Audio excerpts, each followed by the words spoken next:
Bueno, nos ha llegado una ayuda a memoria sobre el costo que implica el caos del transporte público en Lima y que es trasladado a los contribuyentes, a usted, a mí, a Juan Carlos, a los camarógrafos que están aquí en el estudio, a nuestro invitado, y esta cifra es absolutamente perturbadora. Lima pierde $7 millones anuales que son trasladados a los limeños. Hoy vamos a conversar con Juan José Betete, el director de Contribuyentes por Respeto, que es una organización, una asociación que se encarga de analizar todo el marco legal desde el punto de vista de cómo afecta o cómo alivia precisamente a los contribuyentes. Y en este caso vamos a hablar de lo que está pasando con la anulación de los contratos por parte de la Municipalidad de Lima y por orden del Ministerio de Economía, que los declaró pues inviables, por onerosos para la municipalidad, cuando ya las operaciones en el Corredor Azul se habían iniciado. ¿No es cierto? De hecho, hasta ahora no se entiende. Dicen que las empresas que no están operando simplemente se declararon como en rebeldía, no firmo, cuando se sentaron a la mesa de negociaciones y aceptaron el cambio de los términos, ¿verdad? ¿Cómo estás, Juan José? Buenas tardes. ¿Qué tal? Hola. ¿Cómo está? José Ignacio, para ustedes, y no son 7 millones, Pamela, sería muy bueno que sean 7 millones, son 7.000 millones de dólares. 7.000 millones, Sí. Perdón, peor todavía, 7.000 millones. Es muchísimo dinero que se pierde. El limeño pasa 3 horas al día en el transporte público. Según encuestas, este es el segundo problema más grave. Entonces, no es un tema en el cual se puede jugar. Y de hecho, en este momento las noticias dicen muchas cosas, digamos, hay echadas de culpa de la municipalidad, del ministerio, de un lado para el otro. Creo que hay que poner un poco la historia en el contexto, algunos datos previos, ¿no? Lo primero que estamos viendo es que se han echado por la borda contratos que, como tú bien dices, estaban ya operando. Se había dado una buena pro, la municipalidad y las operadoras ya tenían una relación contractual, en donde, imagínate que yo soy la municipalidad y ustedes tienen los buses, ¿no? Y yo te pido que tú aumentes los buses, tú los aumentas, y tú me pides limpia las rutas de combis y de unidades antiguas, y yo las limpio. Además, hay tickets pagados, el sistema está funcionando. Viene el Ministerio de Economía y Finanzas y dice, estos contratos son nulos porque no pasaron por mi revisión. Y la municipalidad lo que hace es, se enfrenta al Ministerio de Economía y Finanzas.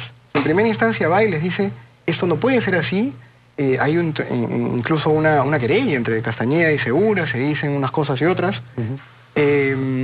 Voy al Tribunal Constitucional, dice nuestro alcalde, y luego pocos meses después la municipalidad dice no, esto es correcto, los contratos eran onerosos para el contribuyente. Entonces, justamente pensando desde el contribuyente, nosotros somos una organización, Contribuyentes por Respeto, es una organización independiente, entonces la idea es ver qué pasa desde la perspectiva del contribuyente, ¿no? Porque estamos hablando de acciones legales que pueden llegar a costar 100, 120 millones de dólares y que salen de nuestros bolsillos. Claro, y esos 7.000 millones, ¿cómo se reflejan en la pérdida que sufre el contribuyente? Empresas que no tienen rapidez para comunicarse, costos de transporte, el costo, digamos, de las personas que tienen que pasar más tiempo y por lo tanto su productividad en el trabajo baja, y eso súmalo por los casi 10 millones de habitantes que tenemos, es una pérdida tremenda, ¿no? Esta reforma de los corredores viales tenía un antes y ahora con esta crisis, que es lo que está ocurriendo, tiene un después. Esto es importante aclararlo. Porque, de hecho, el Ministerio de Economía y Finanzas dice, estos contratos no eran sostenibles, y por eso es que nosotros intervenimos. Claro. ¿Por qué, permíteme, por qué la municipalidad, las empresas, los consorcios han dicho no eran caros para la municipalidad? ¿En qué se sustenta para decir que eran onerosos y que por lo tanto les piden a los consorcios sentémonos a renegociar porque esto es inviable? Lo que dice, digamos, el Ministerio de Economía y Finanzas es que esto implicaba o se iba a destinar dinero del Estado a subsidiar este sistema. Cuando no eran autosostenibles. Eso es lo que dice el Ministerio. Ahora, cuando uno ve el sistema, ¿sí? El sistema era sostenible porque si los actores funcionaban bien, Protransporte y las operadoras, es decir, Protransporte, por ejemplo, limpiaba la ruta de combis y buses antiguos, eso iba a generar más demanda de buses nuevos. Más buses nuevos, más tickets pagados, más ingresos, el sistema funciona, ¿no? Sí. Pero fíjense lo que ha ocurrido. Con estas adendas y estas cláusulas que ha impuesto el Ministerio de Economía y Finanzas, ocurre algo extraño y nosotros sí le queremos preguntar al MEF qué es lo que ha pasado, ¿no? Porque dice, era insostenible, pero ahora lo que propone es que, por ejemplo, la publicidad que se ponía en los buses y en las estaciones ya no va al fondo del sistema, ahora va a las arcas de la municipalidad. Entonces uno dice, ¿por qué haces eso si supuestamente... Claro, si le iba a faltar plata al sistema, claro, ¿por qué quitarle? Claro. O, por ejemplo, tenía que haber una entidad recaudadora de los tickets. Por ejemplo, que tú vayas a una estación y saques un ticket, una tarjeta, como en otros países, y puedas pagar con tu misma tarjeta varias rutas, varios tramos. Como si es en el metropolitano o en el metro. Se ha prorrogado eso 24 meses más.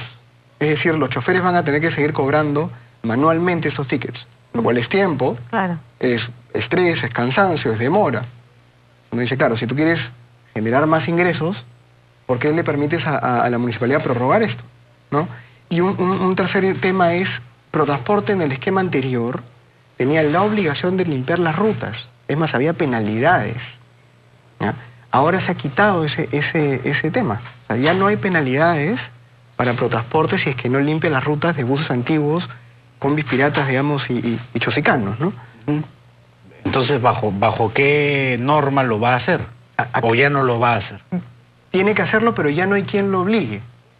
Entonces, eso desbalancea, entre comillas, genera un desbalance en el sistema, porque hace justamente que sea un sistema menos eficiente, menos rentable económicamente y por lo tanto menos sostenible.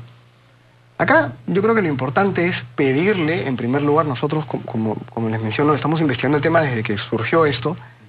Ha habido mucho ruido, pero han habido pocas respuestas técnicas. El contribuyente merece escuchar de la Municipalidad de Lima por qué ha hecho esto, ¿no? ¿Por qué ha hecho esto? Porque el mensaje que se le da al inversionista privado, el mensaje que se le da a los gobiernos locales, a los gobiernos regionales, con respecto a la estabilidad jurídica, no es el correcto, ¿no? Y lo interesante también es que el que se ha comido la pelea es el MEF, cuando el que ha declarado nulos los contratos es la municipalidad, claro, ¿no? Entonces, por un lado le echa la culpa a la gestión de Villarán. Pero además hay un tema de que no puede haber nueva retroactividad. Ya los corredores estaban en marcha, ¿no es cierto? Entonces, digamos, el precedente que genera esto es que cuando yo gané una licitación, pero después puede venir el Ministerio de Economía y Finanzas y decir, no estoy de acuerdo con esto, entonces tú ganaste, pero no, lo tuyo es nulo, siéntate a renegociar nuevas condiciones, porque en verdad me he dado cuenta que no están... Y entiendo además, por la información que nos han enviado, que bajo ese mismo modelo se han suscrito otros tantos contratos más. En esta gestión. Claro, porque claro, la teoría era, eso lo heredamos de la gestión de Susana Villarán. Exactamente, y complementemos esto de la siguiente manera. ¿Y esos contratos, perdón que te interrumpa, están siendo actualmente cuestionados por el MEF o no? ¿O solo unos han sido cuestionados y otros no? El MEF, en la directiva que saca, dice, vamos a revisar 39 contratos, ha revisado 24. No, ahora los otros, habría que ver en qué momento los va a revisar. Tampoco los revisa todavía. No hay plazos para eso. Claro, él ha dicho, vamos a revisar, nos revisa, ¿no? Y para complementar esto, imagínate que el tema legal es muy complicado y bueno, podría hablarse de que estos contratos eran nulos o no. ¿Por qué esperas 12, 13, 14 meses operando los buses ahí en corredores, con el beneficio que esto trae para los contribuyentes, para luego decir, no, esto no funciona? Si te habías dado cuenta bastantes meses antes, tienes que tomar acción rápido, porque finalmente es el dinero de los contribuyentes. Y esto es lo más importante, que somos nosotros los que pagamos la consecuencia de esto, y somos nosotros los que deberíamos estar en el centro de las reflexiones cuando los políticos y los funcionarios públicos generan y hacen leyes. Ahora, aparentemente no va a haber marcha atrás en el caso de estos, o sí hay alguna posibilidad, alguna vía para que vuelvan a operar y se respete lo que se había firmado. Las empresas van a defender sus intereses. Claro. Nosotros creo que como contribuyentes lo que tendríamos que preguntarle es ¿qué va a pasar con la reforma del transporte? ¿Es en verdad una reforma del transporte o estamos hablando de una deforma del transporte, digamos, ¿no? Eso sí tiene que ser respondido y habría que hacer el seguimiento debido a este tema. José Ignacio, muchísimas gracias por acompañarnos esta tarde y por de verdad levantar esta información y hacerla pública para estar de verdad conscientes de lo que implica. Gracias. Gracias por su tiempo. Buenas tardes. Gracias. Nos vamos a la pausa. Así es, regresamos de inmediato con más información.